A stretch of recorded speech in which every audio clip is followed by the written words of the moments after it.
This is the sound of redemption. This is the way that we bring it down. Down, down, down. Down, down, down. Down, down, down. Down, down, down. Down, down, down. Igniting the fire within you. Exalting the melody of freedom. These are the things that will bring it down. Down, down, down. Down, down, down. Down, down, down. Down, down, down. Down, down, down. So gather the faithful. Tell everyone to stand and shout loud. Shout loud. Shout loud. Let's bring it down. Let's bring it way down. Let's bring it down. Let's bring it down, down. Let's bring it down. Let's bring it way down. Let's bring it down. Let's bring it down, down. Down, down, down. Let me tell you, it's in the air. Joy is in the air. Love is in the air. Can you feel it? What it feel like? Freedom. What it feel like? Don't sleep on it, brother. You might get left, sister. Can you feel it? What it feel like? Freedom. What it feel like? Justice. No need to be counted, cause I am down. Down, down, down. Down, down, down. Down for the end of racism, for the end of bigotry, cause I am down. For the end of misogyny, that's right. For all the isms out there, just down, down, down. Let's bring it down. Rise up, people. No more foolishness, and let's bring it way down. Riding the river of change into the cries of contrition. This is the way that we bring it down. Down, down, down. Down, down, down. Down, down, down. Down, down, down. Down, down, down. We are the children of Eden, dancing and celebrating freedom. We are the ones that must bring it down. Down, down, down. Down, down, down. Down, down, down. Down, down, down. Down, down, down. So gather the faithful. Tell everyone to stand and shout loud. Shout loud. Shout loud. Let's bring it down. Let's bring it way down. Let's bring it down. Let's bring it down, down. Let's bring it down. Let's bring it way down. Let's bring it down. We've got to bring it down. Down. Stand up and shout. Stand up and shout. Rise Accountability starts now. The Eric Dawson Radio Show. Yeah. Rise up. Stand up, shout it loud. If you are not prepared to come to that table and to represent that voice, don't come. Because we don't need any more brown faces that don't want to be a brown voice. We don't need black faces that don't want to be a black voice. We don't need Muslims that don't want to be a Muslim voice. We don't need queers that don't want to be a queer voice. And if you're worried about being marginalized and stereotyped, please don't even show up.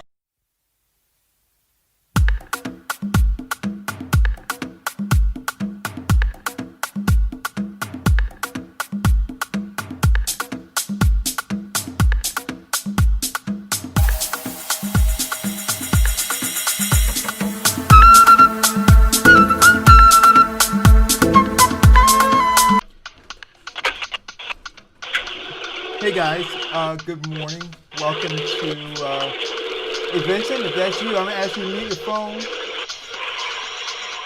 I don't know what background that is. But anyway, good morning guys. Welcome to another episode of the Eric Dawson Show. Today is Monday. Happy Monday. I want to let everybody know before we get started, before we get into our general monologue, that we have a call-in guest, Zuri Moyo and Mbaye. Thank you. And we're going to have a spirited conversation with her to discuss a play that she's in that I found out she's been doing for 19 years. And it's centered around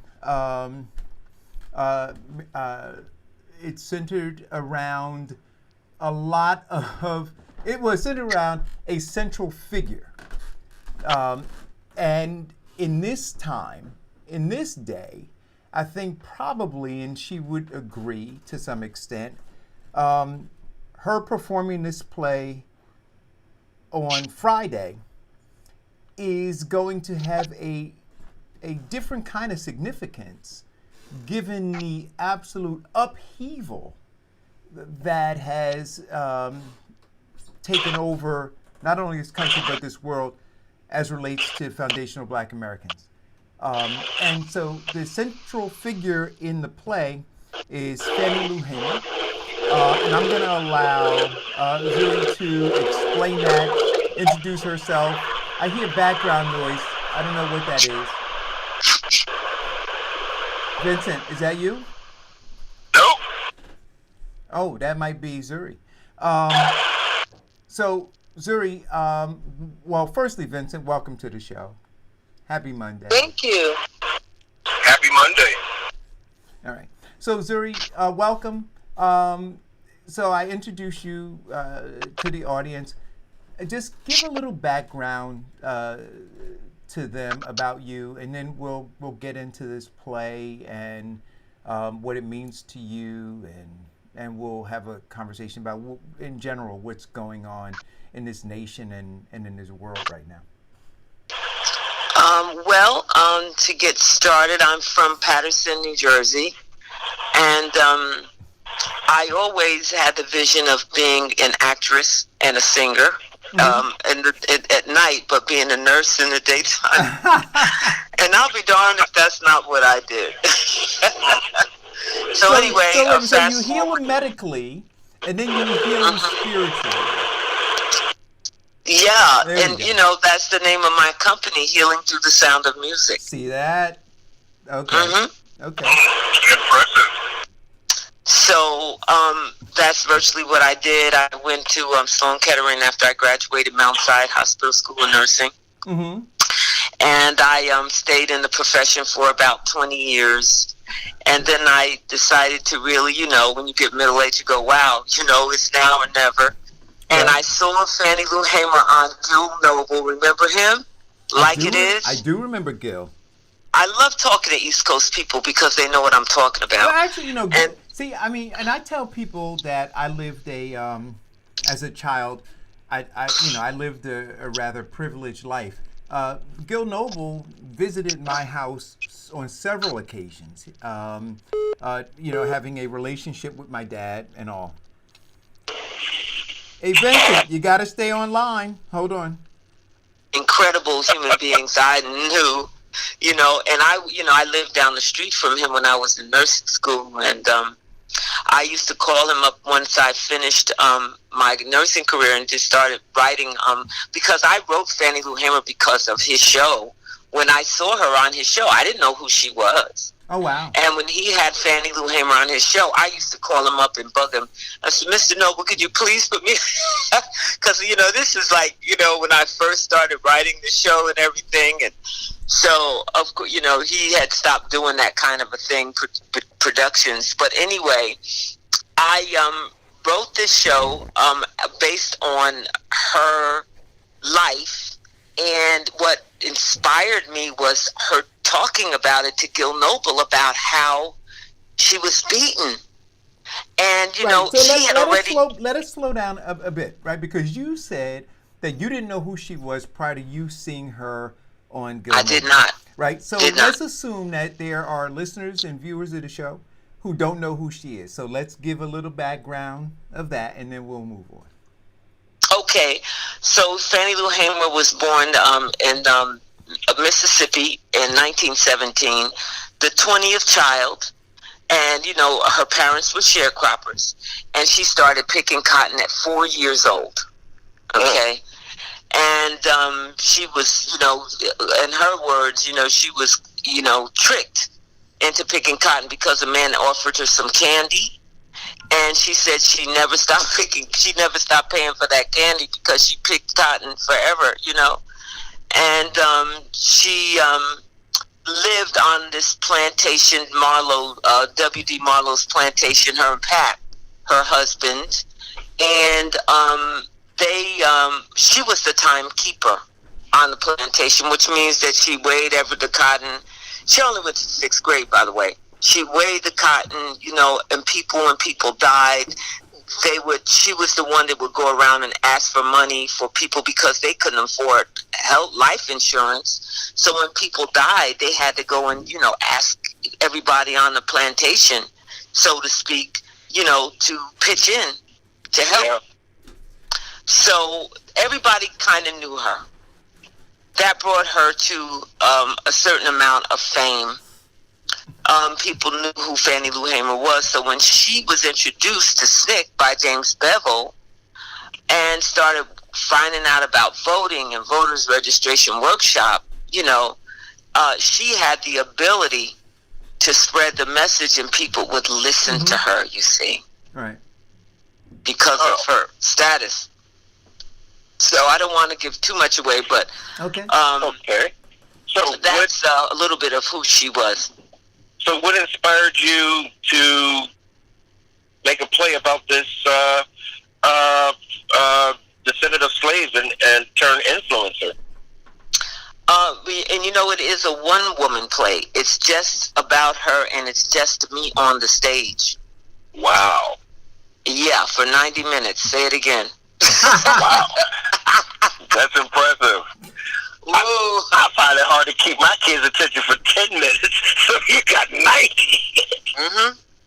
All right. And let's just say, some people think I can sing, so there are so it's 12 songs in the show. Oh. Yeah, so it's not a musical. I wouldn't exactly call it a musical because should I tell you that if there's a lynch scene in it? You already did. Yeah, I know. Well, wait a minute. Well, so how do you? Well, and you don't want to give it away, but if it's a one-woman play, and we know that she didn't get lynched. No. So how does the lynching occur? If you can tell us without giving anything away, if it's a one-woman play with only you on a stage. Well, Fannie Lou Hamer sees an imaginary lynch scene. Got it. Okay. And I wrote that because back in the early 2000s when I first started writing the play, I read in the paper where they lynched this brother for dating a white girl. They hung him in his front yard like they killed Meggers in his front yard. And they said he hung himself. Yeah. So I said, oh, wait a minute, you know, and then I added the song Strange Fruit in the show. Billie Holiday. Yeah. Mm. At the same time, introducing this culture to the younger people that have no clue of what that song is and never heard of it.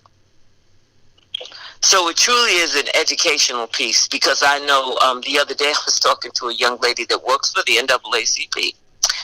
And I asked her, did she know who John Brown was? Because I have a friend that does a play on John Brown. She said, no. I said, sweetheart, go to Google. And, you know, she had no idea who John Brown was. So I had a hammer? Let me tell you. So, you know, that they're not educating. No, they're not. You know. And, you know, we talk about this on the show, Zuri, that unfortunately, you know, our folks in particular, and I'm talking about Black Americans, and I know you're new to the show, so we have terminology here. We don't refer to Black Americans as African Americans because we're Black Americans, right? I didn't come from Africa. I am a descendant of enslaved Africans, but I am a Black American, right? And we believe that if we say that we're African Americans as opposed to Black Americans, then then it makes it complicated when we are arguing for our due right. So we say that we are foundational to the very building of this country, and as a result, we demand reparations. But are you considered your ADOS? I am, and in fact, if you can see the show, if you see the show, I have my, I designed an ADOS shirt, and so yes, I am an American descendant of slavery, or enslaved. Okay, some people say African descendant of slavery. Okay. Okay. So yeah, but I am not African. So anyway, the point that I'm making is this: that we are not intellectually curious, which is what you just said. That we don't know these things, and we don't take the time to find them out, right? And it leaves us at a deficit all the time. Yeah. Well, I'm sorry. I was also going to say another thing we need to push for, and coming into our new norm with the pandemic and the riots and the demonstrations.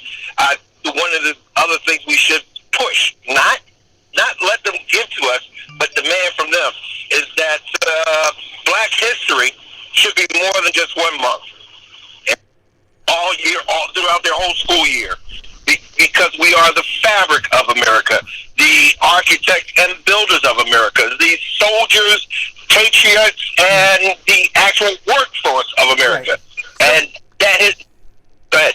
No. So, I see my cousin Mark is in the thread, and he says my dad actually introduced him to Gil Noble. But, Jerry, in this play... 90 minutes, you on a stage by yourself. 19 years you've done this. What has been the reaction? Well, let me ask, before I ask what the reaction has been, where have you done this play? Oh, I would say over 500 venues, but I've definitely can name off a few. I've done it at Princeton.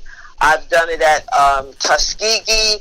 I've done it at Yale. Still trying to get Harvard.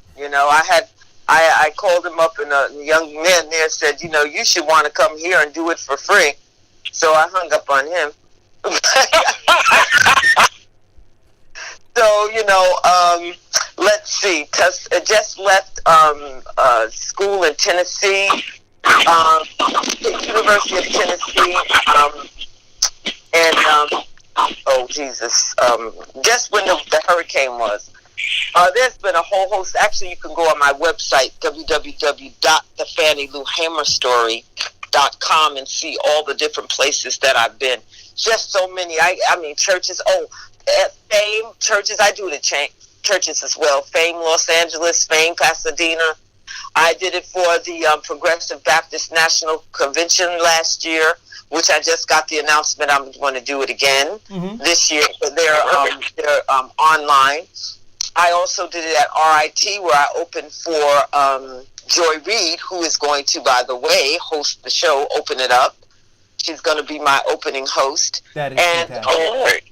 Isn't that awesome? And I love her. Dad O'Brien to call us back too. We asked Soledad, would she be we're going to have a talk back. So would she be the moderator for our talk back? I opened for Soledad in Nebraska, Omaha Empowerment Network in 2016, where I met her, and she loved my opening number. And so we asked Soledad, would she open? And so we're hoping so, because she's no longer a part of CNN, and she's now coming out telling the deal. Right. You know, 7 years after she left.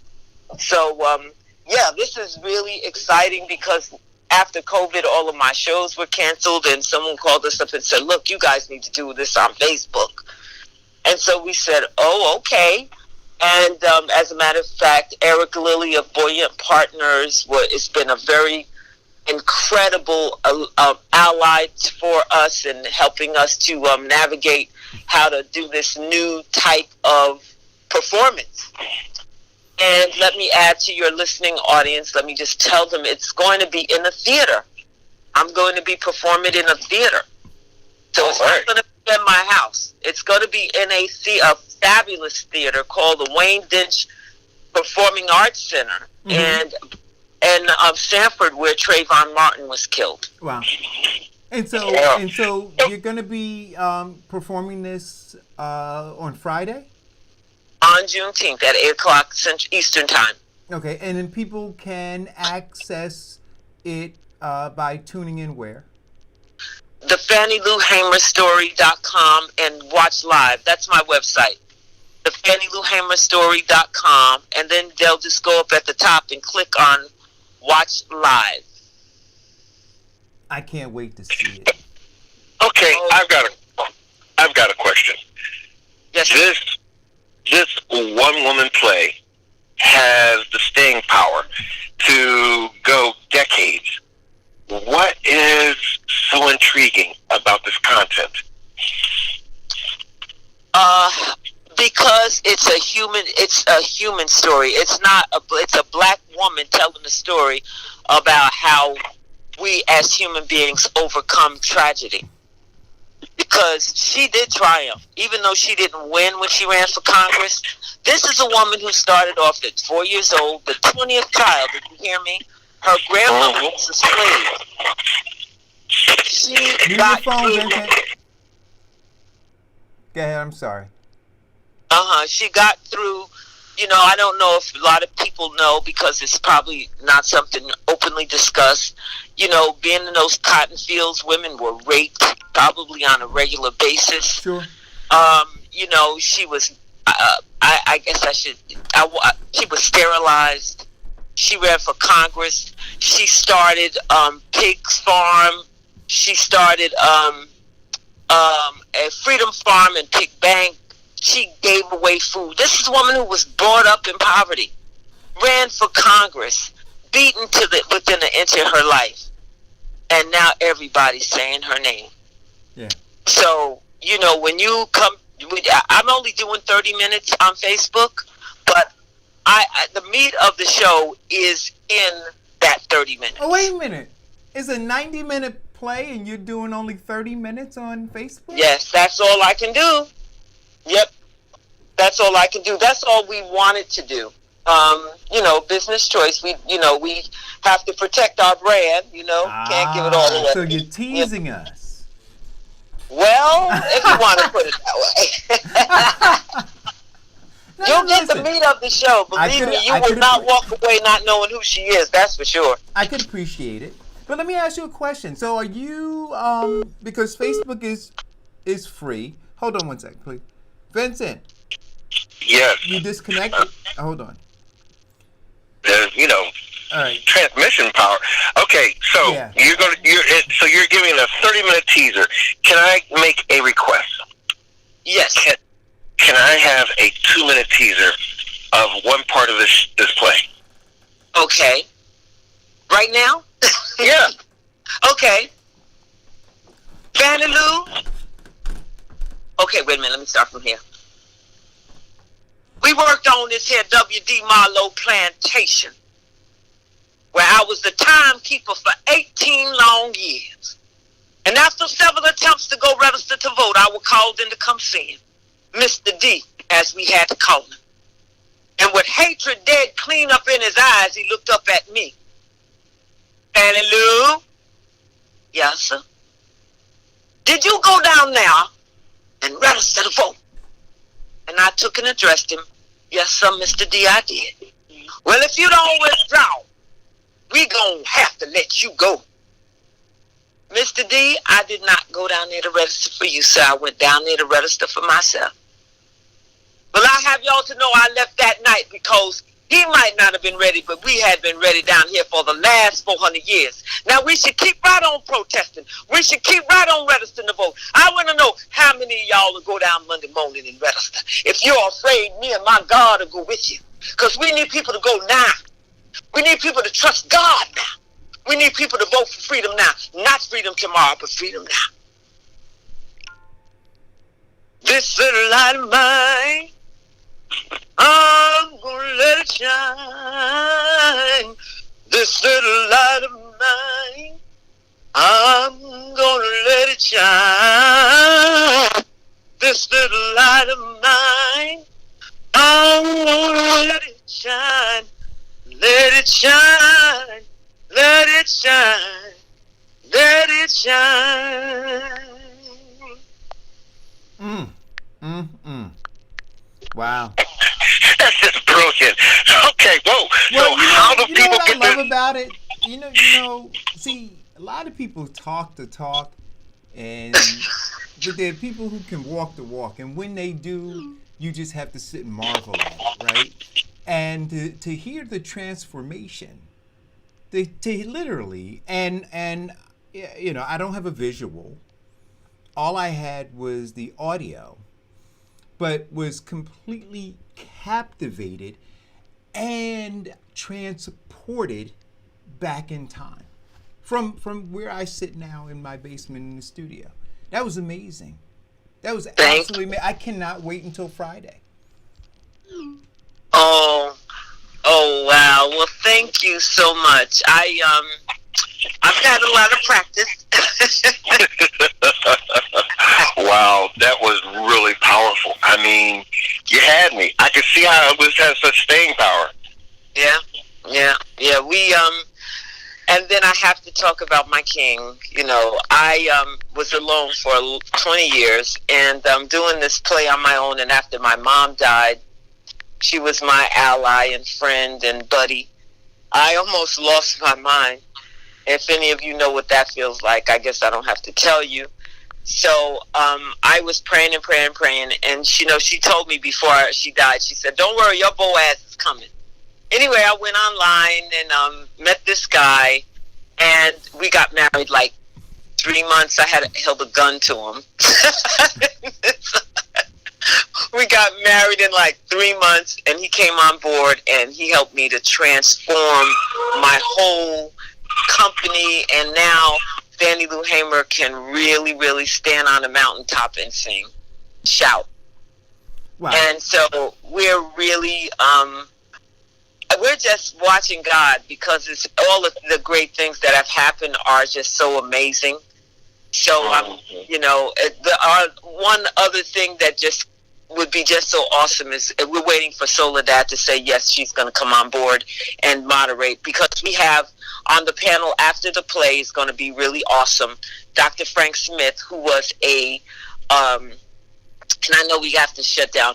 Dr. Frank Smith was a student at Morehouse, quit college, and became a SNCC worker. He picked Fannie Lou Hamer up out of jail when she was beaten.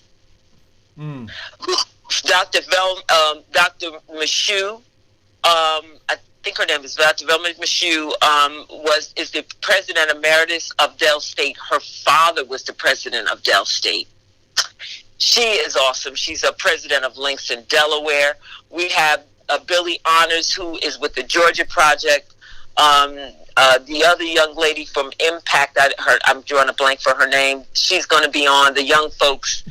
And also Vosa Rivers of New Heritage Theater, who is just the most amazing human being. Been in Harlem 50 years, producing all kinds of work, And so that's where Soledad would moderate and ask questions, from these wonderful panelists. And of course, I'll be on the panel as well. But I think one of the most incredible things about it is the courage that this woman had, being the first generation out of born in slavery. But she made it to actually inspiring people with just the sound of her voice. And gets me is that you said you lost your mind. And could you help a few people on another show so you could teach them how to find their mind? Because some people are still in the lost stage. Well, I give thanks for meditation and prayer. And, stand away from any thing outside of not taking any alcohol to look for, in my depression. And I have to say this, too. I was, not well. Had some health issues and around the digestion, and a lot of times the depression comes when your stomach is unhealthy. So we have to watch what we're eating, and of course I'm vegan, but that's not the cure-all. We still have to be careful. So, and I've been vegetarian for like 35 years. So, and really meditation, prayer, and watching what we eat, because that's very important. That's very important. So yeah, that's how I found my mind. There was search of, but I found some of it. Okay. So guys, this is going to be. So let me just say again. We have Zuri on the phone, and she's going to be performing the Fannie Lou Hamer. So what is the actual? Oh, the Fannie Lou Hamer story, and it's going to be live streamed this Friday, Juneteenth, at 8:00. And it will it'll be streamed on Instagram, YouTube, and Facebook. And you can check it out by going to the FannieLouHamerStory.com. Again, going to the FannieLouHamerStory.com. Hamer is one M. FANNIELOUHAMER story. And make sure they put the Fannie Lou Hamer story. That's correct. We'll put this in the thread. The Fannie Lou Hamer story. Hey, Mark, if you oh yes, Mark, she did say she was vegan. So my cousin Mark is vegan, and I'll tell you a story, Zuri, one day about some vegan. And he actually may call in now. Some vegan sweet potato pies he made one Thanksgiving Day, and they were so notorious that we did a show. We actually did a radio show. Oh my God! Give me a number.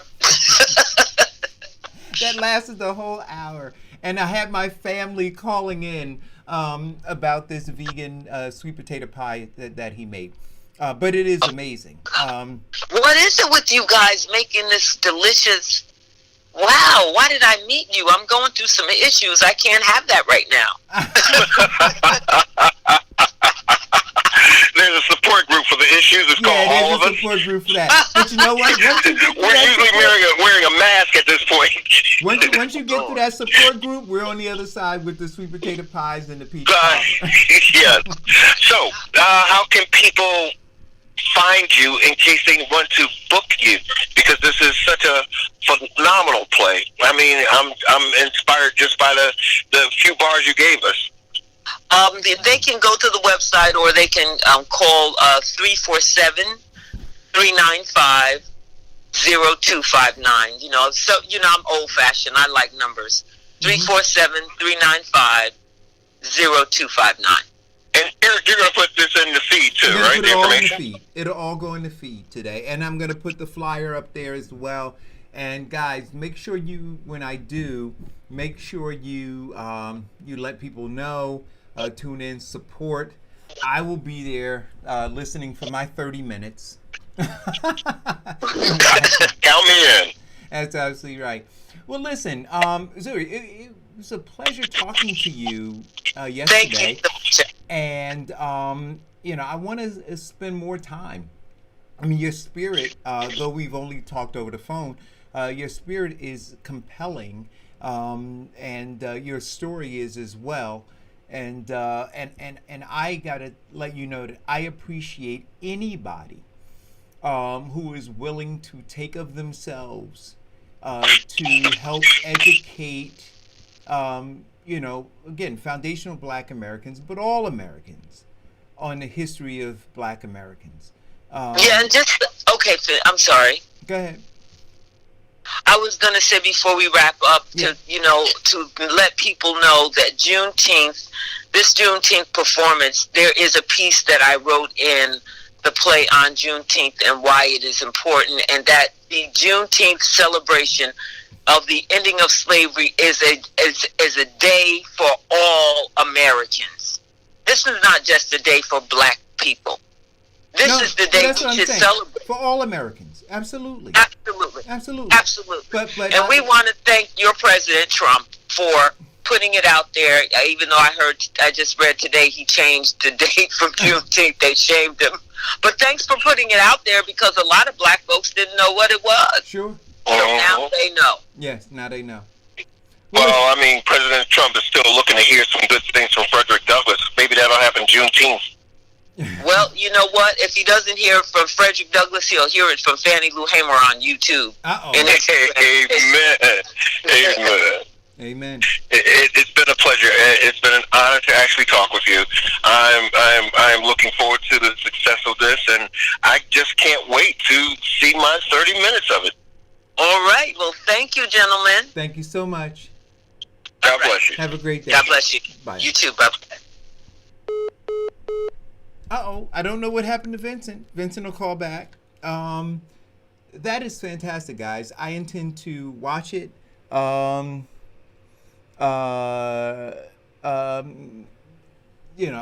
plan to tune in and check it out.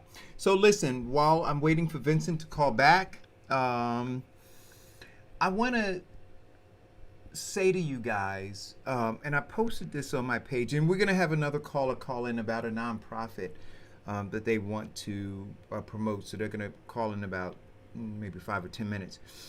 But I posted on my page yesterday, and I thought that this was phenomenal, right? And I've been saying this, and I got a phone call because it was actually put there for people to see. And I was astonished to see the folks coming to the defense of the Democratic Party.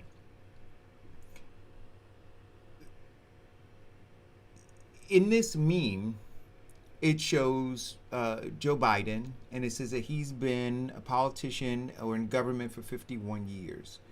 It shows Chuck Schumer. It says that he's been, he entered into politics in 1975, and he's been in government for 45 years. And then it shows Nancy Pelosi, and it says that she's been in government for 33 years. And then Patrick Leahy, it shows that he's been in government for 54 years. And then it shows Maxine Waters, and it shows that she's been in government for 47 years. And then Dianne Feinstein, it shows that she's been in government for 60 years. So Joe Biden, 51 years in government. Chuck Schumer, 45 years in government.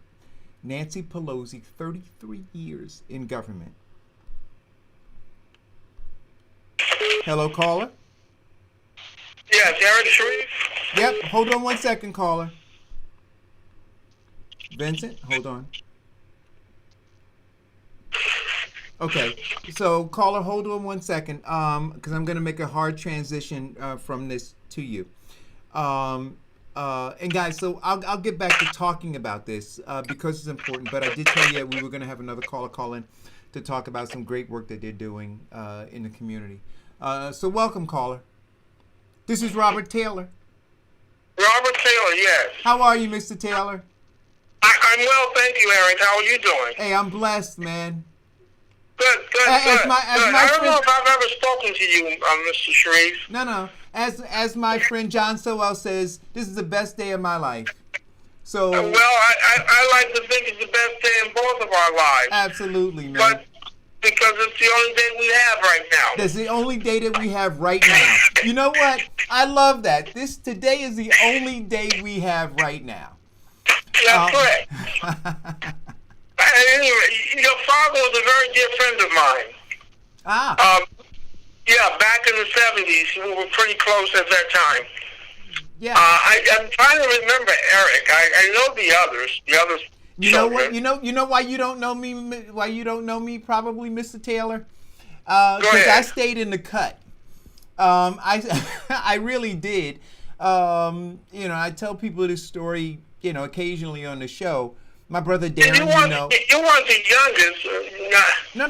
Well, I have a younger brother. He's the one who's really, really tall, right? Rasul? Yes. Right. Yes. So that's my younger brother. That's the one with whom I guess I knew the most because he was very young at the time. Yes. And so and he spent quite a bit of time with your father. Correct. And then there's my oldest brother, who I don't know if you know, Ali. I know Ali, and Darren and I are very close. And then me. See, and I stay right out of the spotlight, right? So nobody really knows. But now you're back. You're in the spotlight. I am. You are the spotlight. I am. And I'm not exactly sure what propelled me here, but I am here, and I'm doing my best, Mr. Taylor, to inform, engage, and empower the community to change the trajectory of their lives. So welcome to the show. Okay, as I indicated earlier, I'm really stepping in the stead of Kim Nesbitt. Kim Nesbitt, as you perhaps know, she's the director of Nesbitt Funeral Homes in Elizabeth, New Jersey, and she essentially has been the pilot of an organization called Friends of New Jersey Legacy Foundation, Inc., which too is based in Elizabeth, New Jersey. The foundation has been instrumental in organizing Juneteenth celebrations really before their inception, their structural inception, which took place in 2016. And the foundation is a not-for-profit foundation, 501c3 organization. And this year, they're also going to undertake to provide commemorative services in connection with the Juneteenth celebration. But of course, given the social restrictions caused by coronavirus, it's going to be different than in prior years. Mm-hmm. In prior years, it was held in the city of Elizabeth. It involved a substantial cookout. It involved guest speakers. These were things that were done in the outdoors. In addition to that, we always had the services of a vessel that we would bring down from northern Jersey to the port of Elizabeth. And on the ship, we would have presentations of various artifacts of our black history. Okay. So of course that's not going to be done this year either. So what's going to be done, which is important for this conversation, is that on the 21st of this month, that we will have what we're characterizing as a virtual rally. That rally will be accessible to the general public on Facebook, and the Facebook access will be under the identities of Friends of New Jersey Legacy Foundation in the first instance, and in the second instance, the Reverend Death and Jubilation, which is a choir, gospel choir. Now, there are going to be 3 guest speakers also. Oh, wow. The guest speakers will be Lieutenant Governor Sheila Oliver. Mm-hmm. Obviously, you know Sheila Oliver. Yep. You will also have the Honorable Glenda Hackett. Glenda Hackett is a television personality on the program The Verdict with Judge Hackett. Ms. Hackett's also an attorney from Atlanta, Georgia, but her notoriety is associated with her media and television activities. Thirdly, you're going to have Mr. Roland Martin, whom I'm sure you're familiar with, formerly with CNN. Uh-huh. And now he has a program, a daily digital show called Unfiltered. And Roland will also be a presenter during the virtual rally. And then of course you're going to have a music presentation by Reverend Steph and the Jubilation. So that's essentially what the program will consist of. And that program will take place, or the virtual rally, if you prefer, between 4 p.m. and 5 p.m. on June 21st. Now, there will also be a free lunch that will be provided by the New Jersey Legacy Foundation through churches throughout the state of New Jersey.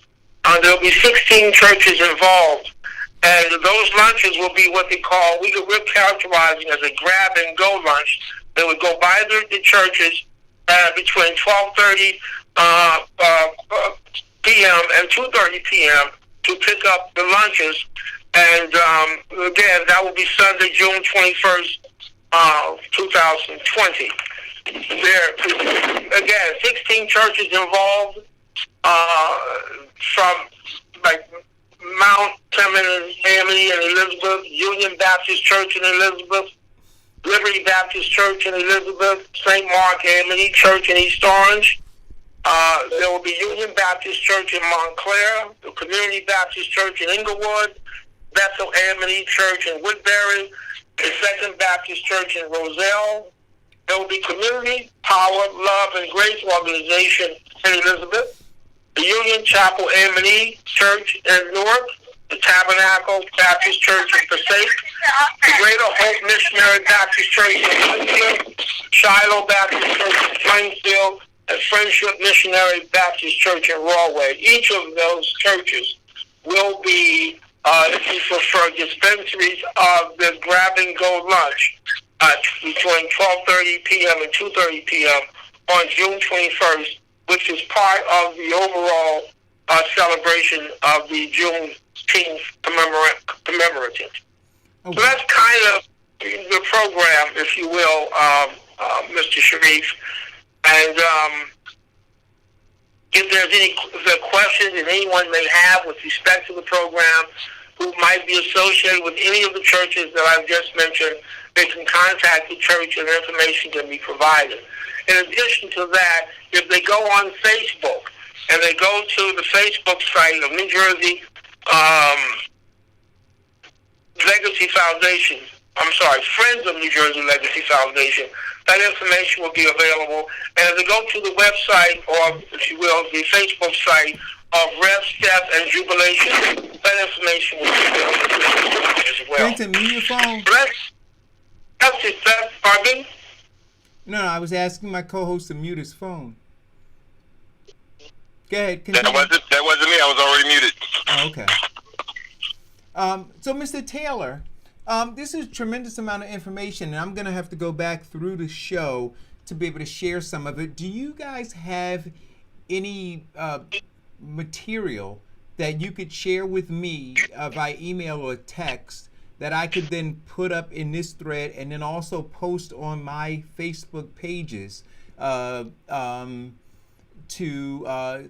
just to underscore what it is that you outlined as the order of events and services for this Juneteenth event?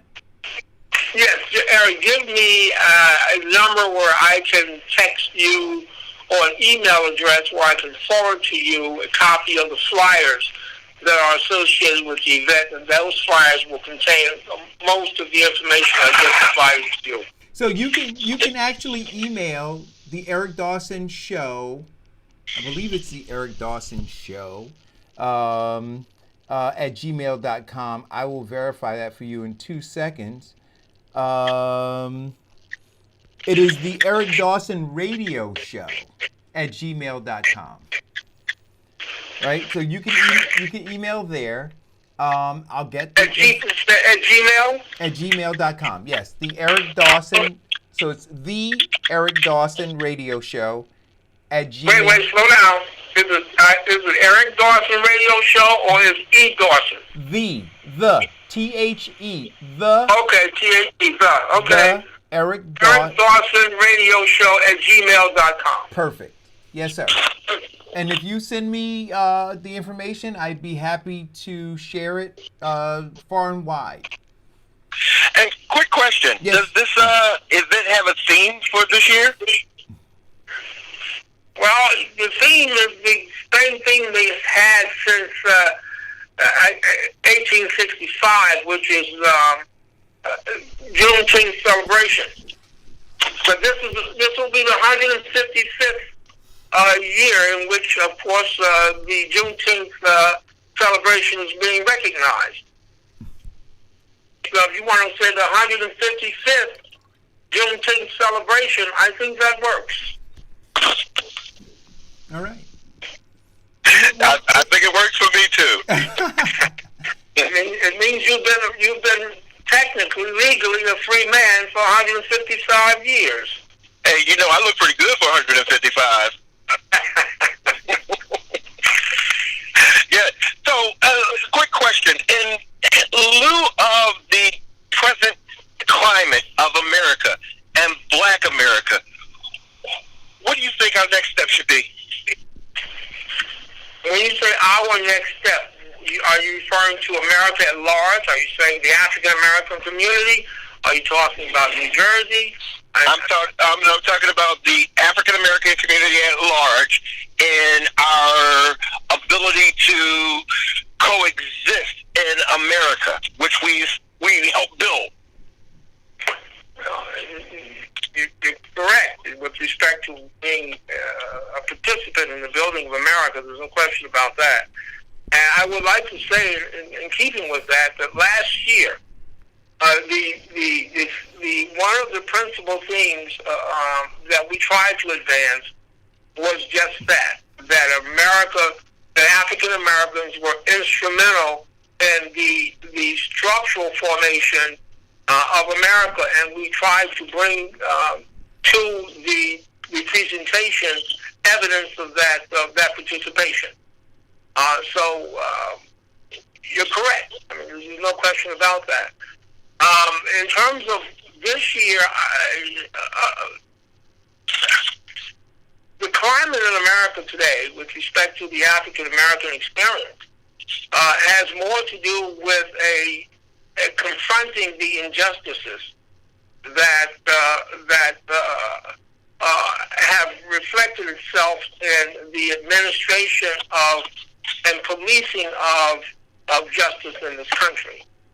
And perhaps what we don't want to do is to dilute the effort that is being made by not only African Americans, I might say, but also by non-African Americans and peoples across the world to bring focus to the issue of disparate justice, racially disparate justice, as evidenced by the enforcement of police powers. So, one of the things that I've always found to be useful is to take advantage of those attributes and those alliances that make themselves available that are compatible with your agenda to give us maximum impact on achieving our agenda. And that's a function of recognizing that just in material terms, the African American community is in fact, a quote minority community, and our resources are unfortunately, reflective of that minority status. So we need resources beyond those which we can muster ourselves in order to get the maximum impact of what is available, what is needed for the development of our community, and in this instance, for the eradication of injustice. So let me guess, you would be a good supporter of a good first step with them would be reparations for the American descendants of slaves. Well, reparations, as has been articulated by many people over time, is a complex concept in terms of its implementation. You mean in terms of the litigation of what they should pay us? Not just in terms of the amount to be paid, but also in terms of ensuring that whatever the dispensation becomes, or the recompense becomes for the deprivation of the African American community to the spoils of the rise of America, but how we, in some way, not always certainly, how we've integrated the circumstances of our deprived status into the structure of America, such that in economic terms, we would not want whatever the monetary, if you want to call it monetary, reparations to be a mere flow-through of the black community, so that over time, or perhaps even a short period of time, that we're in the same condition or worse. Instead of fact is that we're where we were before the reparations were actually issued. I mean, look at it two ways. And this is kind of important to me, just in terms of putting markers out there. At present, based upon current projections by reputable economists, the average African American family will have a net worth of 0 or less by the year 2050 to 2053. We talk about that all the time on the show, Mr. Taylor. Now, so the question becomes, if the structure of the country is such that it will evolve over the next 20 years, where whatever we have, either in terms of wealth, which unfortunately is small, or in terms of income, will only produce an outcome of a zero net worth, the structure itself has to change. Right. Correct. Not what's given to us, in terms of a flow-through resource, but the structure itself has to be designed in such a way that you achieve what we unfortunately have to characterize as redistribution of the American pie. Right. And so you know what, Mr. Taylor? Mr. Taylor, and so you and I didn't talk before the show, but it is amazing how so many people, Black Americans, are starting to wake up and understand and get on code, as we say here on the show. But the title of today's show was "Symbolisms Are Not Working," right? And so, in that respect, all of the things that are being talked about right now, all of the symbolic gestures, the politicians, in the House taking a knee with the kente cloth wrapped around them, all of those things, that's all symbolism, right? And none of that, none of that is going to create the radical change that you're talking about is necessary, right? So I agree. Reparations needs to be more than just monetary, right? It needs to be more than just a check that's written. This entire structure, this system has to be torn down completely. And the rebuilding of it, or the building, not rebuilding, but the building of it needs to, in a significant way, involve Black Americans. See, because let me share something else. I mean, remember, Black Americans comprise perhaps not more than 13% of the total population in America. But by the year 2032, which is 12 years from now, 12 years, based upon our current structure, America will be an apartheid system. Yes, sir. The labor force in the United States by the year 2032 will be majority non-white. That's 12 years. So, and many Americans, institutional and otherwise, they understand that projection. It causes considerable apprehension, and there is nothing in place, to my knowledge at least, that is structuring the system so that that kind of apartheid does not materialize on the shores of America. No.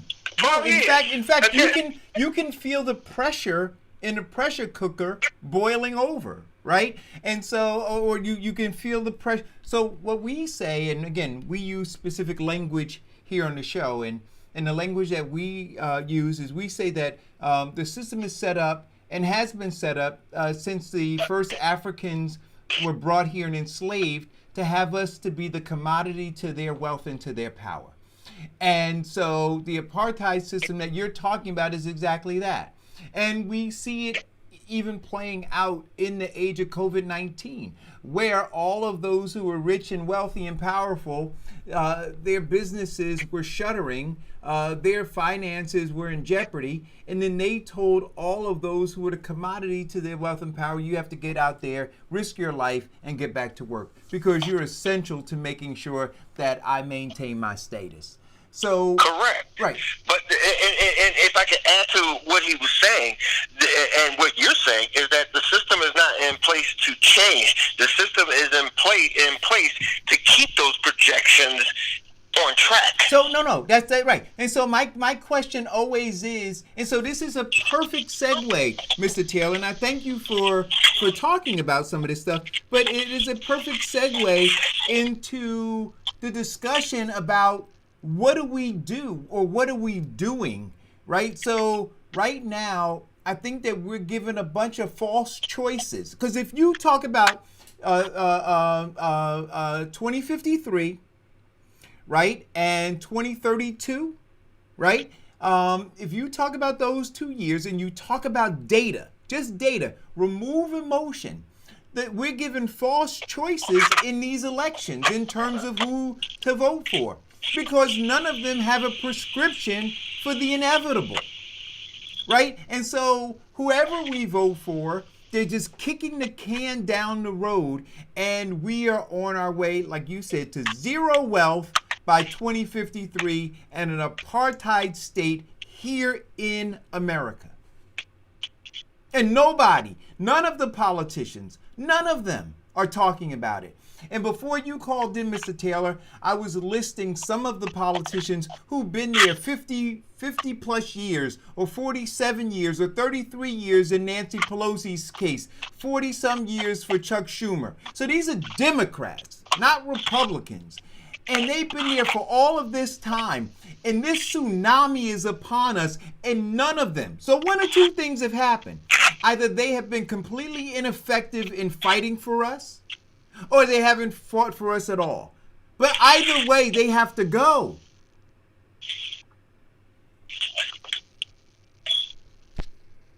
Well, I don't think they see as their political mission to fight for us or to fight for someone else. I think, frankly, that it is not fundamentally different than any other people anywhere else in the world. You know, they're fighting self-preservation. Oh, I agree. So, I mean, Pelosi is the wealthiest or the second wealthiest person in the United States Congress and the House of Representatives.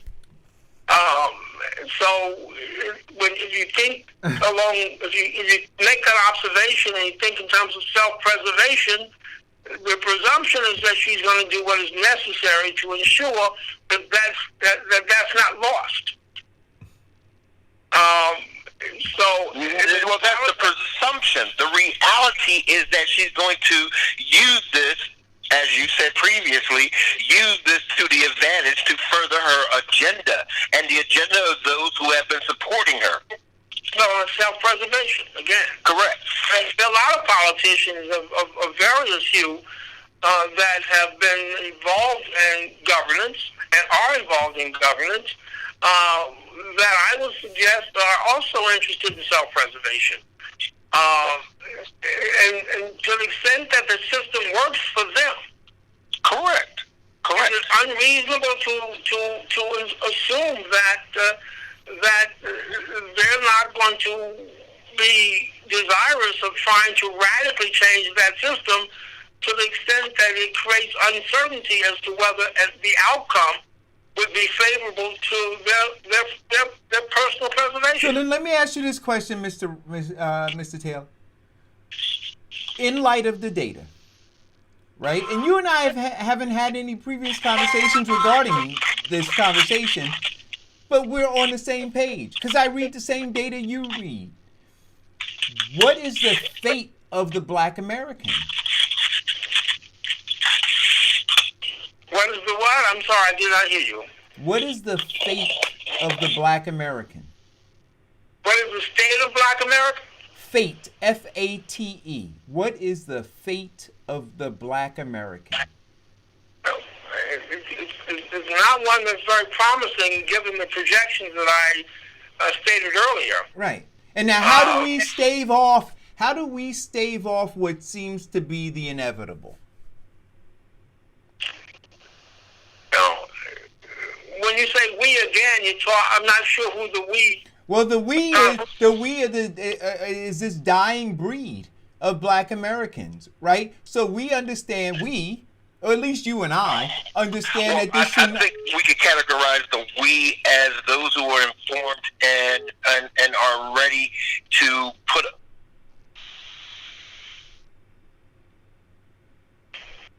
Yeah. Go ahead, Farrakhan. Well, it's a question of organizing the we and capitalizing their efforts. Both of which are absolutely essential if you expect to achieve a favorable outcome. There has to be organization and there has to be capital. I don't know, frankly, at this point, whether that organization exists. It certainly does not exist to the extent that it existed 40, 50 years ago, or even 30 years ago, within the African American community. In terms of organizing capital to support the organizational efforts, that's a question that's going to have to be dealt with also. But the state of Black America is a state that I think has so much to be desired that too many of us are unwilling to acknowledge it. Because it requires of us a commitment and perhaps risk that we're not accustomed to engaging. Wait, Vincent, we just brought on another caller. Farrakhan, go ahead. Good morning, gentlemen. Good morning. Wow. I just listened to what you guys just said, based on the question of what is the fate of Black America, and I was shocked a little bit. The fate of Black America should be what we make it. To say that the fate of Black America isn't a good one says a lot to everybody that's on the show that would agree with that, or anybody that would agree with that. We do not sit here and say that the fate or the state, well, we can say the state of Black America is bleak, right, at this current way we are. But to say the fate, the future outcome of Black America is anything other than what we decide to make it and enforce it to be is, that's the worst kind of neglect. I don't even know if that's neglect. That's like suicide for us as people. Right. So we cannot say that and we cannot accept that. Right. We must decide that it is time to do it, and we don't need anyone else to do it. The reason our state is so poor now is because we have continually tried to associate or partner with groups who do not have our same interests. We must do this on our own for ourselves. But please, never, I ask all of any person hearing this, if you are Black, even if you're white, do not say that the fate of Black America is no good unless you are saying you are not going to do anything to make it good. Well, I think, and if to build on what Farrakhan's saying, and what, in fact, what all you're saying, I think one of the things in determining our fate is actually thinking of it as not the actual final point, but looking at the data right now and putting things into motion to change that trajectory. That data right now is their data. See, it's their data on us. It's their data on how they are putting up. It isn't our data on what we want. You ask any Black person, they're not going to say that they're planning to be zero wealthless by 2053. That's what they're designing. And again, if we keep working with people who do not have our interests, we will work their plan. Now, my plan is 2053 for Black America to be the greatest financial segment of this country. Now, who wants to work on that with? I'm in. That's what we need.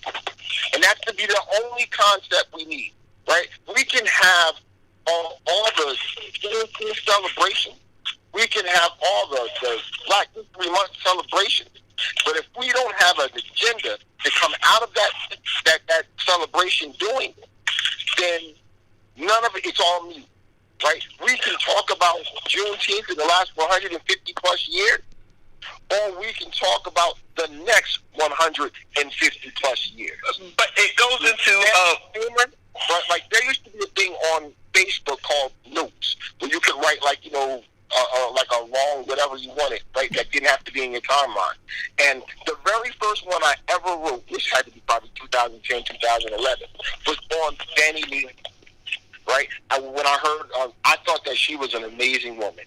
The energy and the focus of that woman was just mega to me. So she was like the number one of all of the like historical Black women for me. And I remember writing a note, and like basic information, and I called them. I used to do them every week. I called them "Know Your Great Black Women." Right, and every week I posted up at least one, and I wrote as much as I knew about that person, or defined and factual. If I could, one of the things that Mr. Taylor said that really struck a chord in terms of actually changing our trajectory would be for one, Black America to take a hard, honest look at where we are, because we've heard their data. Let's look and take a solid assessment of where we are and where we want to go. Next, let's look at organizing, including resources, because one of the biggest problems we have with them shooting young Black men is the simple fact that they know they don't have resources to sue them. So let's change the resources. Put that plan in. They have resources. So there's 100 lawyers that sued, right? Oh, there are 100 lawyers. They're right, and there's 1,000 cases of that right now. We just saw the gentleman, I forget his name, the one that just was killed Friday in Atlanta. But his lawyer has 5 cases that we all know about currently. His lawyer presently has 36 cases. See, and that was the whole thing. He kept repeating like it's some kind of case. Again, so we have the resources to sue. Right? No, we don't. The reason this has been going on up until this point was the simple fact that when they went to attorneys for recompense of these actions, the attorneys' fees are far beyond. I'm not yelling. The attorney fees are far beyond what they could actually do, and they have been getting away with it. It's only recently that we start to now get attorneys who go, okay, I'll take this case pro bono, or I'll take this case on a contingency. Well, gentlemen, let me tell you something. I suspect maybe I have a little bit more experience in some of these things, at least. Now, certainly not all of them. But 2 things. One, I wanted to comment on the statement made by the gentleman with respect to Fannie Lee Hamer. I had the good fortune in my life's experience to be acquainted with Fannie Lou Hamer. In fact, we had dinner together in her home, in the Mississippi. Back in 1974, I was in Mississippi working on a legal case involving her then nephew. The case was State v. Ratliff, and he was being charged with murder. And Fannie had a number of things to say. I was much younger, of course, at that time. But the one thing that I learned from that limited engagement with Fannie Hamer was that she was focused. And her sacrifices were made in a way that she was focused. But because she was so focused, and the impact of her focus was such, that her family became a target. Mm-hmm. And I think what we have to appreciate also in the quest for empowerment, you run up against power. Mm-hmm. Right. And what Black Americans, for example, have experienced since the 1960s in particular is their efforts to organize, to achieve empowerment has run up against the power of others. Right. That power has some... Mr. Taylor, I respect everything that you're saying. You seem like a really great person. Except, I just would say one thing. I don't want empowerment. I don't want empowerment in somebody else's system. What we keep doing as Black Americans, and I understand what you're saying, okay, is you want empowerment, but we've been approaching empowerment within someone else's system. That's why we keep running up against it. That's exactly what he said. Vincent, I want to hear the two of them. We have to create just power structure of our own. Instead of trying to work with somebody else's in which they will block us every chance they get, even by being our friend. See, they block us by our friendship. They come into our power is power, whether it's inside the structure of some other organization or whether it's what you would characterize, it seems, as independent power. The point is that it's still power. You know, power being defined essentially as the ability to get things done that are consistent with your own objectives. Now, one of the things I'd ask you, either of you to do, is to read about the evolution, if you will, of Chinese empowerment over the past 100 years, 125 years, that brought them to where they are today. A semi-colonized nation, despite its extraordinary resources.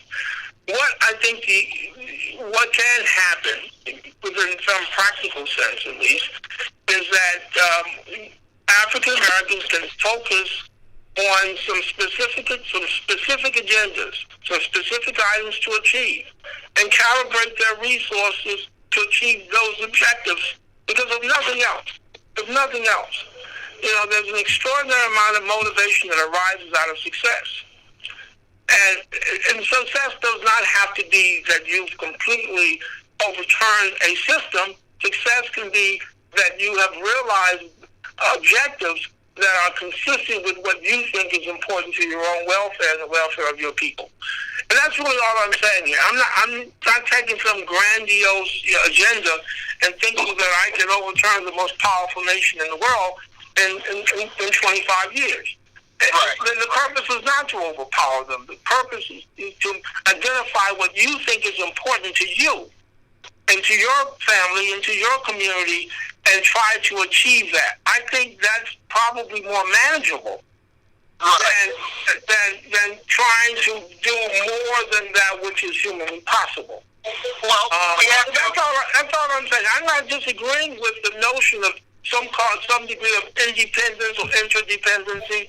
I'm simply saying that make sure that it's consistent with what you want to achieve and commit the resources to it that you can harness and try to achieve that. Because then you can't achieve a goal without a goal. Right. You know, so we have to have specific goals. Let me just say one thing because I'm practicing law here. Let me say one thing that I think is pertinent to me at least. And I'm not saying this to be gender biased in any way. But the observation that I make, now at least, is what has been happening and what is happening to the African American male within the context of a larger culture called America. And not just in terms of injustices and police power, but also in economic terms and social terms, you know, and in political terms. We have to recommit ourselves to come to terms with the fact that there's been an enormous erosion of black male participation in mainstream America. Even though we didn't have much to start with, we have even less now. And how that gets addressed right now is uncertain to me, but it's going to have to be addressed. Otherwise, and this is the hard part of it, given the numbers that we talked about earlier, this is the hard part. Otherwise, we're going to find a plight not dissimilar to the Native Americans. True. But we also have to look at, and I like what you said, and I agree, that at times when we become empowered, we are now faced against those who don't want us to change, who have power.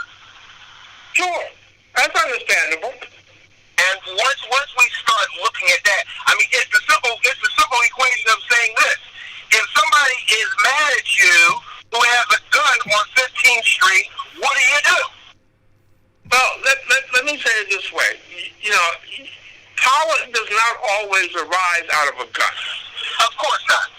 There are many ways by which the African American can find access to empowerment other than through violence. You know, the one thing that the coronavirus has shown Americans, and certainly other people in the world, is that the gun may have become irrelevant.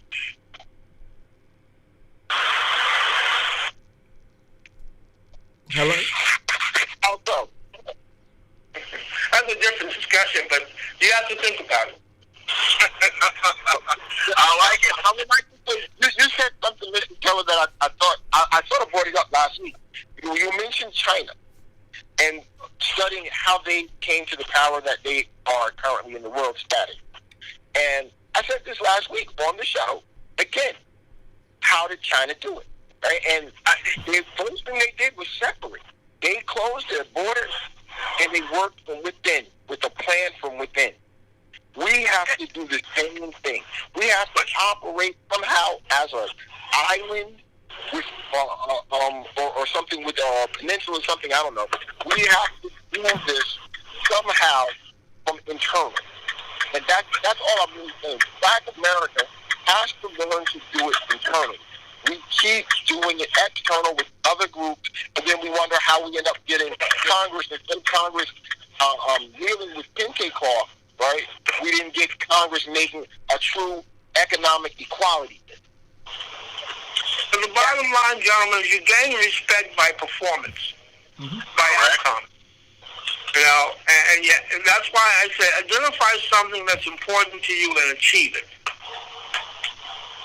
Now, achieve it. Yeah. And it doesn't have to be as grandiose as perhaps one might envision, but you gain respect, and once you gain respect, you gain alliances. And once you gain alliances, you expand the base of your power. And once you expand the base of your power, you become more competitive. And that's what the Chinese did.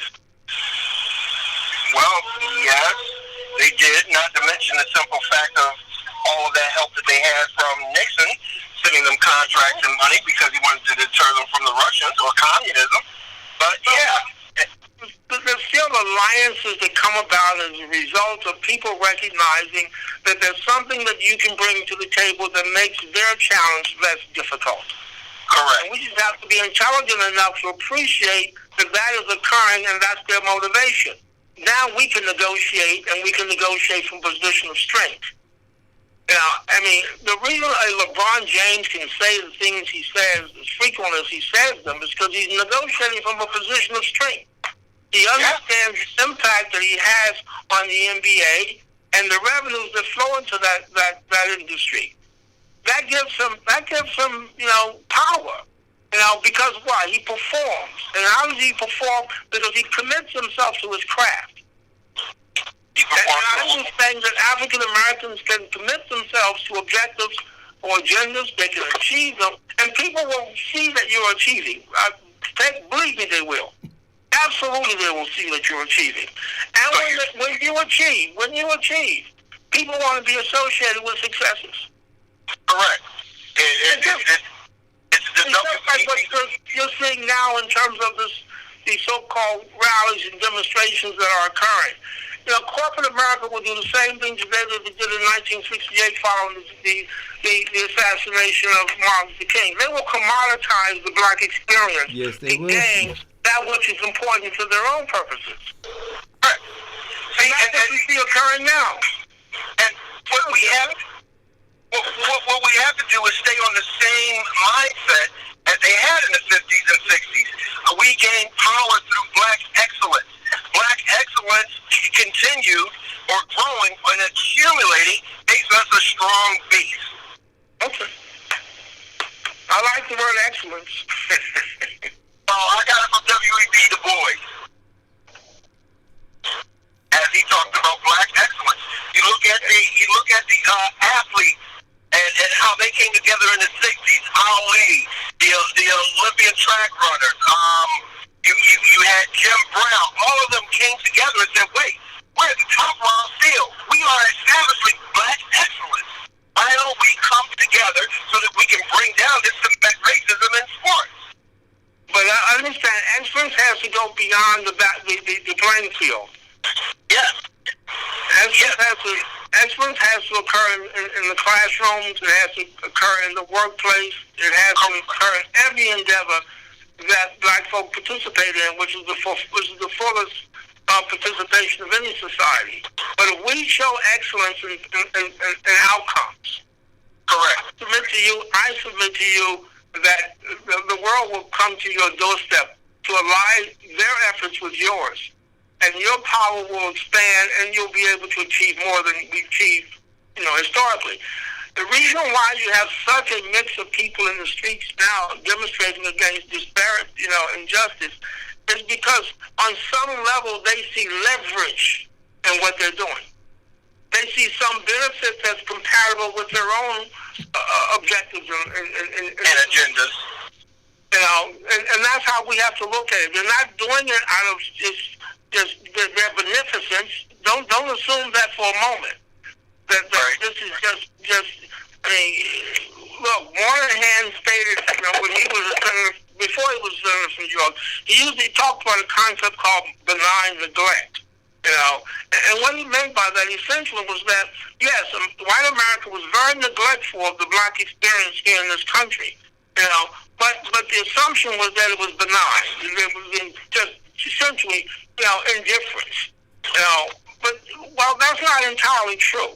There were overt efforts to create the reality that black America was experiencing by persons who were not black. Mm-hmm. I'm simply saying that over time, and that tolerance of benign neglect is one of the things that made Moynihan a famous man. So again, because of his investment, if you will, in the so-called black experience, he gains iconic status. Again, people will leverage our experience for their own development.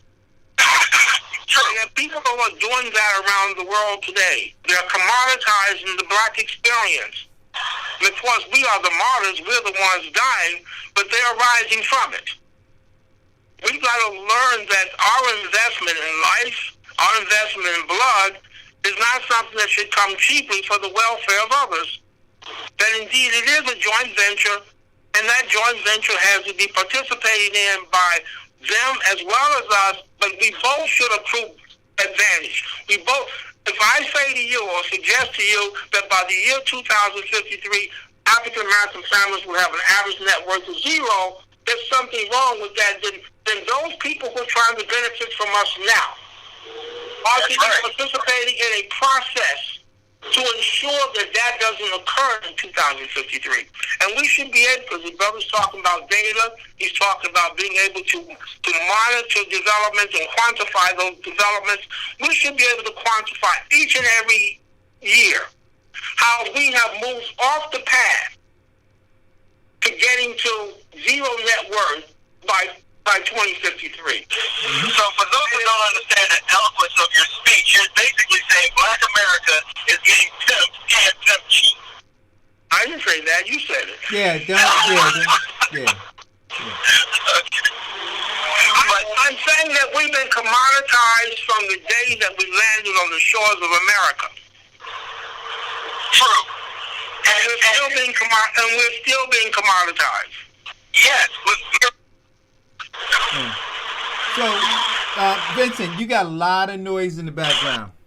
I'm sorry, I got some cars that are racing past me. I'm going to mute that. Yeah, I can imagine. So. Okay, Eric, yes, gentlemen, I have to get back to Mr. some Taylor, clients, you have been. Listen, you are welcome to call and be a part of this discussion anytime you want. Anytime you want. The things that you talked about and you said and you spoke them so eloquently are things that we talk about every day on this show. Just trying to wake Black America. Eric, these are discussions your father and I used to have 40 years ago. I know. This is what I'm trying to tell people. And so, like I said, I don't know what propelled me into the spotlight. And I'll leave you with this story, Mr. Taylor. My father, before he died, said to my stepmother, and she related to me. He didn't. But she said, Eric, one day your dad and I were lying in bed, and he looked at me. He said, out of all of them, Alberta, he said, the last one I expected to take up this mantle would be Eric. See, because I had gone into corporate America, Mr. Taylor. I was living my best life. I had moved up to the hills in the suburbs, and I didn't see anything worth anything. Like literally, I saw my dad, and you knew him, right? So I saw him work tirelessly, and get kicked in the back on many occasions by the community he worked hard to try to, bring to the light.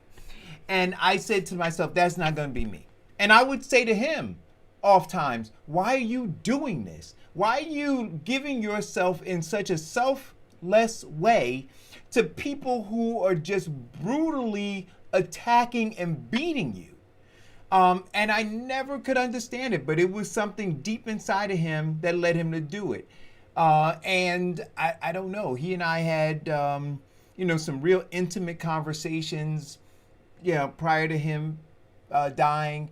And, I guess I caught the bug. I don't know. But there's something in the core of me that just feels compelled every morning to turn these lights on, to go live, and to plead with Black Americans to wake up and to get focused and understand all of what you said. 2053, it's coming. And if we don't intervene, as Farrakhan said, nobody else will. Thank you for calling. No. Don't ever forget that there is a Native American experience in this country. Yes. And it wasn't a good one. And it still isn't. Extinction is real, my friend. It is real. It is real. I love you. Thank you for calling. Take I'm going to care, share be well. the information. You too, sir. Thank you. And I'll get that information on the Juneteenth celebration to you. Absolutely. It's an honor and blessing to talk with you. Okay, take care now. Take it easy. Bye-bye. So, Vincent, what is amazing, and Farrakhan, I don't know if you're still on the line. We didn't prep Mr. Taylor. He's a brilliant man. And I had the pleasure of sitting. And so when I say to folks, listen, I'm an insider. So these are people that I know. These are people that I hung around with.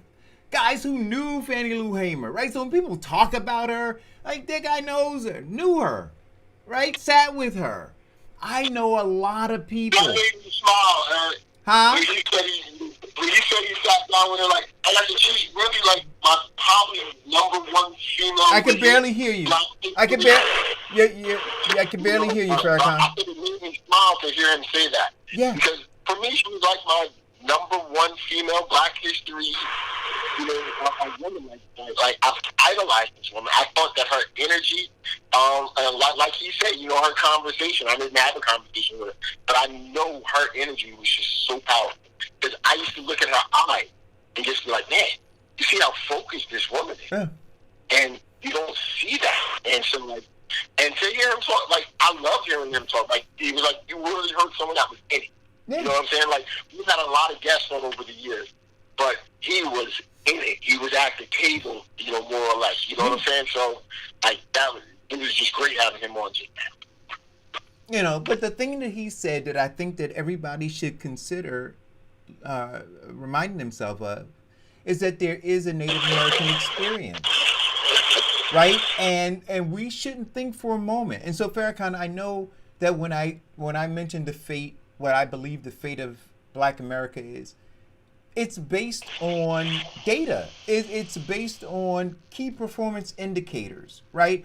It's based on the fact that right now, as of now, I'm not saying that we can't change, but what I'm saying, as I look at it now, when we are a group of people who will lie down, right, and allow others to just stomp all over us.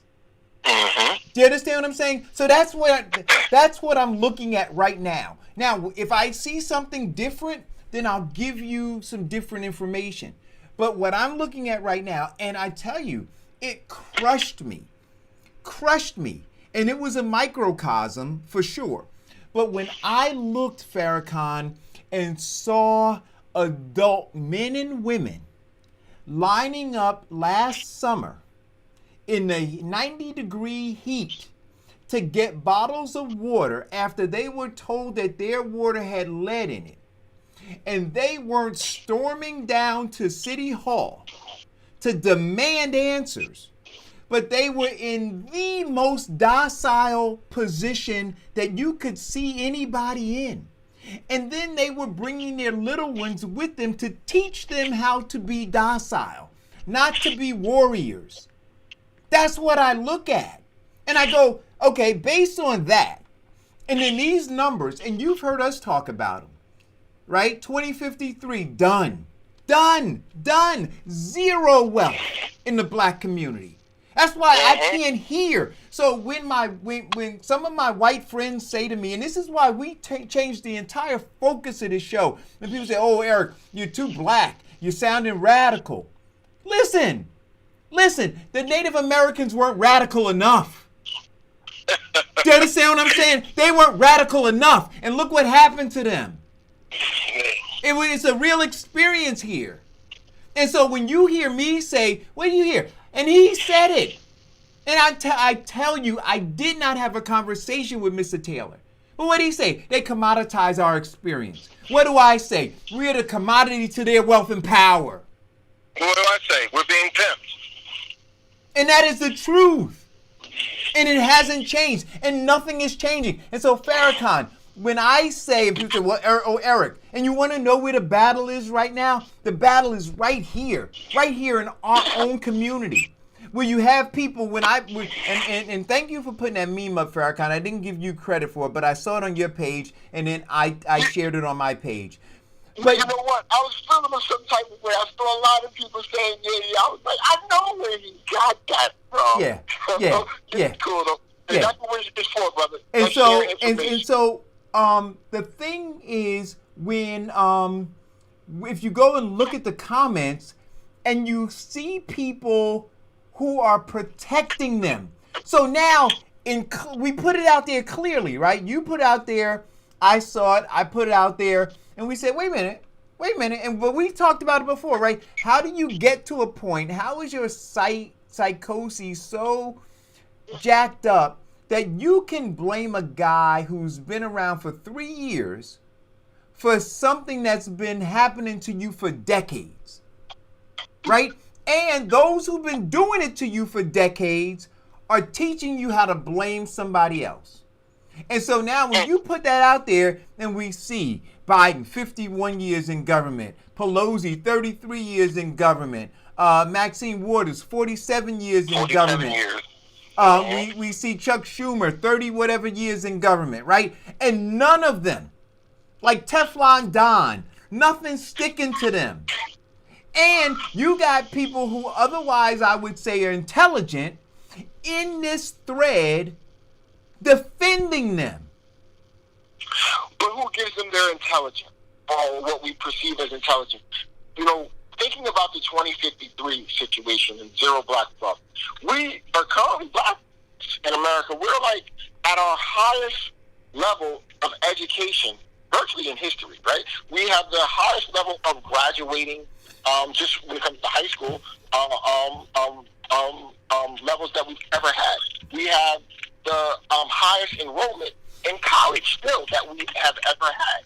Yet they're telling us that in less than 30 years or so, we are going to be the poorest group in America. Right, for sure. but let's understand. Now, how is that? But what did? That's Wait a not minute. what I'm gonna saying. ask. That I'm gonna can't ask Brother happen. Vincent Right. to give the quote again. What was Malcolm's quote about letting your enemy educate you?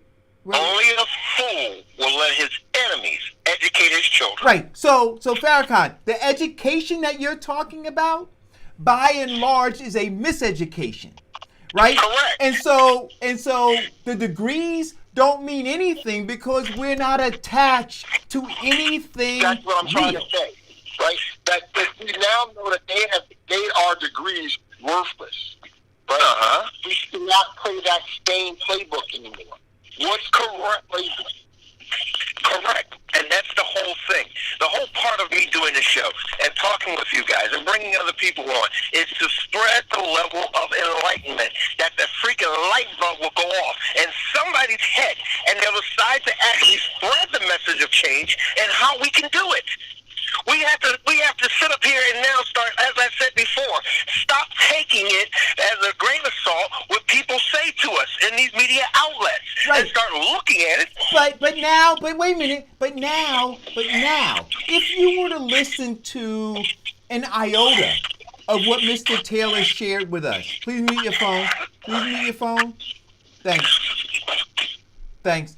If we were to listen to just an iota of what Mr. Taylor shared with us, right? And now let's have the conversation in that light around these upcoming elections and around the protests and around the House representatives taking a knee with the fake kente cloth wrapped around them and all of these things, all of these symbols that are going on, and none of them are attached to anything meaningful or impactful in terms of changing the trajectory of the data that Mr. Taylor talked about. None of it. So when somebody asks me, well, you got to vote for somebody. If you don't vote for Biden, then Trump's going to get in. Why do I give a damn? Right? Biden being in 2053, zero wealth. Trump being in 2053, zero wealth. What does it matter to me? If Biden being in, according to the data, by 2032, we will be in an apartheid state. Trump being in 2032, we will be in an apartheid state. What the hell difference does it matter to me? So now I'm fighting somebody else's war so that they could commoditize on our circumstances. That's it. So the question is, so if our fight is this, hey, do you want Trump to commoditize your circumstances, or do you want Biden to commoditize your circumstances? If that's the question, then let's have that conversation. But that's it. But none of them are interested in changing our circumstances. None of them. And so when anybody comes to me and says, "Well, you got to vote for," no, I don't. I gotta put all my money on black right now. All of it. Did you see that? That was my last post last night. I took a picture of the ballot, right? I opened up my ballot, and I put the post up. There's nobody on this ballot that I would vote for. You know, that's just what it is. Unfortunately, we can say, well, if you don't vote, then I should vote the other way.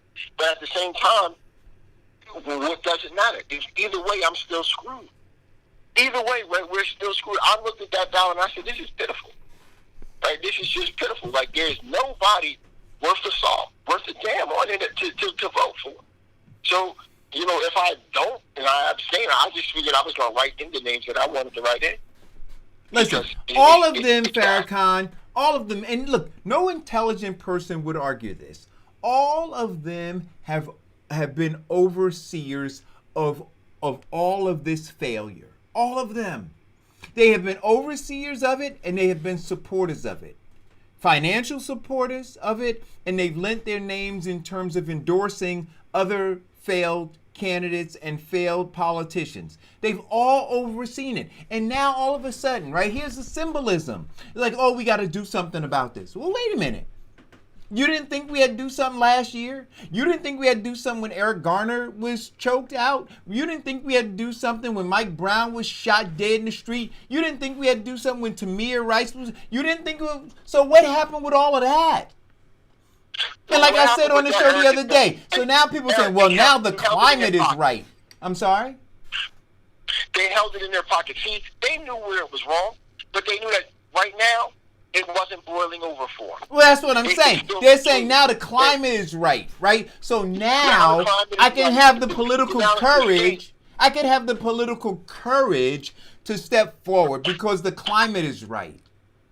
Really? So until the climate is right, so you run on all of these platitudes, but they don't mean shit, right? Because you're not willing to sacrifice anything.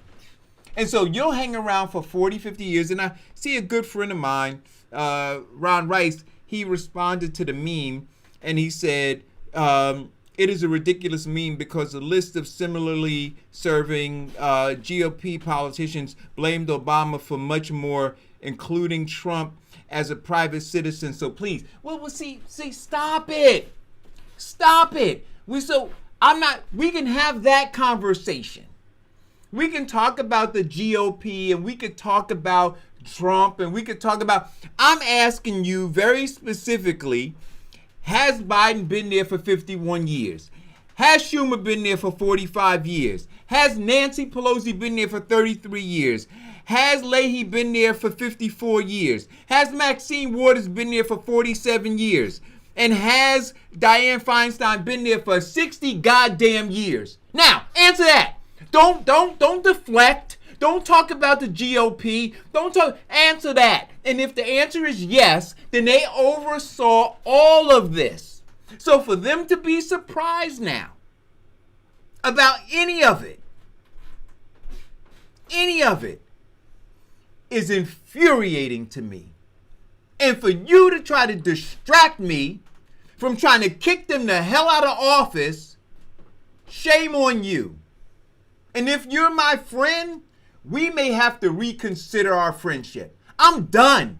I'm telling you, I am so done because you are a part of what my father said. If I don't let you die, God damn it, then you won't let me live. And I want to live. I don't have time for it anymore. And black people, listen, I want you all to go back and listen to what Mr. Taylor said.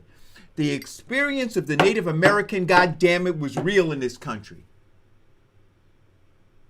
And they didn't fight hard enough. See, they had Indian whisperers. We got Negro whisperers. And we need to kick them off the goddamn island. Well, they decided that it would be better to end the violence and the carnage and negotiation. And that's where they lost.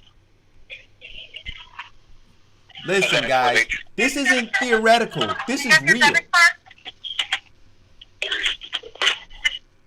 So that's where I am on this, and look, and I'm telling you, I have no time to play, none. So, I want to thank both guests that we had today, Vincent. Zuri was amazing, and I can't wait until Friday to listen to my 30 minutes of her 90-minute play. I'm gonna keep getting on her about that. Me too. I can't wait. And Mr. Taylor, all of the brilliance that he brought to the conversation today, and that organization, all of the great work that they're doing. I'm gonna make sure I get all of it up. He's gonna send it to my email address, and I'm gonna make sure I get it up as quickly as I can. But we can't deal with it. And, I'm listening to what Mark Duncan, he posted. He said, classic pivot to avoid owning the reality of what we've condoned for decades. See, that's exactly it. See, and my good friend Ron C. Rice, he contributed, right? When he was, and now, even now, he contributes. He writes checks and he attends events for some of these people. And so we have to ask, what is our culpability? And you're right, Mark, it is a pivot to say, see, I want to be clean because I'm living my best life. I'm doing a thing that is in my best interest. And so I don't want anybody shining a goddamn light on me. See, if you're attached to it, right, just be man enough or woman enough to own it. Right? Just do that. Diane says, yes, those positions immediately directly affect your pocketbook. Yep. What do we have? We have Dre Sandrod says, does change start with local school boards along with local government? And the answer is yes. Yes. The answer is yes. And then, which is why, again, I'm saying, why are we, look, take people in Newark, take all of your energy and go and fix your goddamn school system. See, the issue that we've been having is that Black America, in large, have only been voting for the presidential or maybe even the governor race, where it's the local that has the greatest impact of their life. And when we stop doing that, we stop actually giving a crap and holding people accountable to what they're doing to our children. It's local as well as it is national. Now, I say start local and then build up the power, economic and political, to deal on the national stage, right? But if you're, look, I'm going to say this again, and to Mr. Taylor's point, people are not going to take you seriously if you're not doing the work. Yeah, right? So if we're not doing the work in our own communities, if we're sending our kids to these failing institutions called schools, and we know that they're dying, the whole world knows they're dying, and they're laughing at us for it. They say, who the hell sends their kids to schools like that? To continue to be miseducated by their enemy. Who does that? We do. Right, and so now we do that, but then we expect to sit at a table and be taken seriously. Oh, we do that. We expect to be taken seriously when we blindly give these charismatic politicians that do nothing our vote and elect them in time after time after time. How long have these people been in office, Alex? Right. So, but listen, but like I said, my conversation extends beyond these people. My conversation extends to all of them. All of them. All of them. Not one person who is running represented by the Democratic Party has any interest in changing our trajectory. Not one person who is represented by the Democratic Party has a plan or cares to develop a plan to end the reality of zero wealth in the black community by 2053. Not one. Not one. Point one out to me. And so now, if not one of them has a plan to do it or an interest in doing it, then why am I going to vote for them? To get rid of Trump? Because that's what they say. They say, fuck the fact that you're going to have zero wealth in the community. Fuck the fact that you're going to be in an apartheid state. We got an interest that you need to be involved in. And that's us getting rid of Donald Trump. And then when I say, well, what's in it for me? Oh, well, wait. Don't worry about that right now. Let's just take care of this, and then we're going to restore the soul of America. Yes, the delusion of inclusion. Guys, listen. I'm going to take the clip of Mr. Taylor being on the show, and I'm going to replay that. The reality of the Native American in America is real. Is real. And black folk are not far from experiencing that same fate.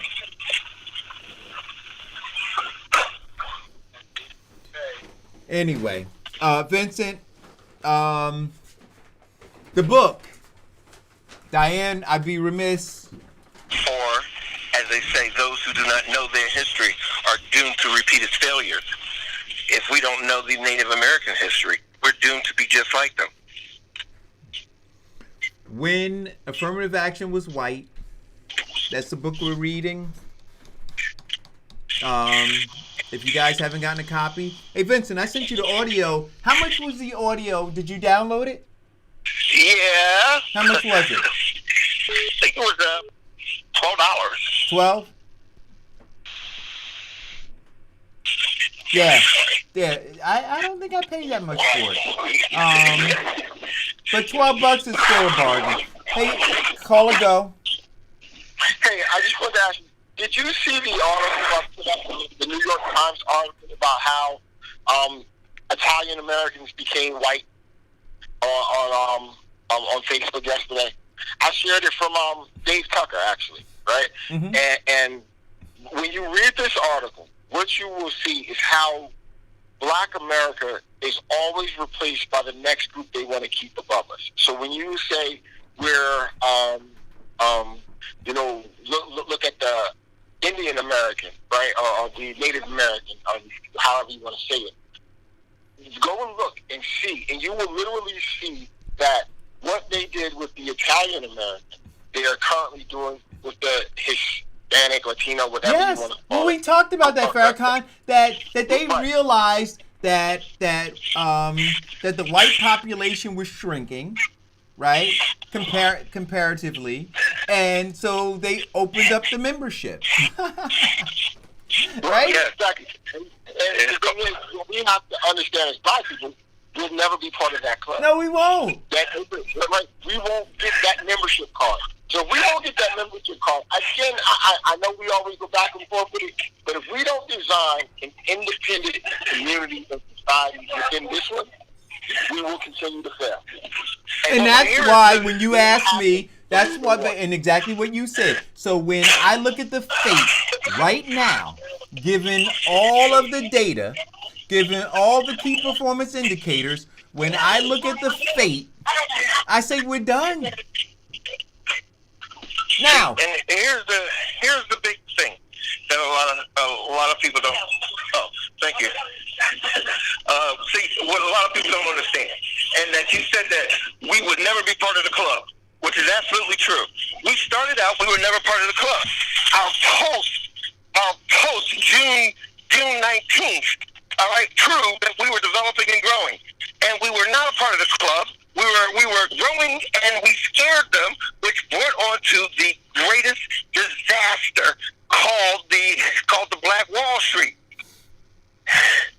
That's what happened. And a lot of people don't seem to understand that. We will never be part of that club. So why don't we fight to actually assimilate?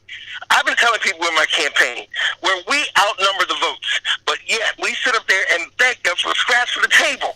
When we control the votes and we control the candidates, we own the table. yeah. So listen. So Diane, thank you. So July 9th, we're going to be reading. We're going to be reviewing. Use your phone. Use your phone. You're breathing all into the mic. July 9th, affirmative action. When affirmative action was white, we will be reading it. We will be reviewing it. So make sure you guys get your copy and you read it. Again, I want to thank Zuri for calling in. I want to thank Robert Taylor for calling in. Vincent, Farrakhan, all you guys, thank you so very much. And we will see you tomorrow.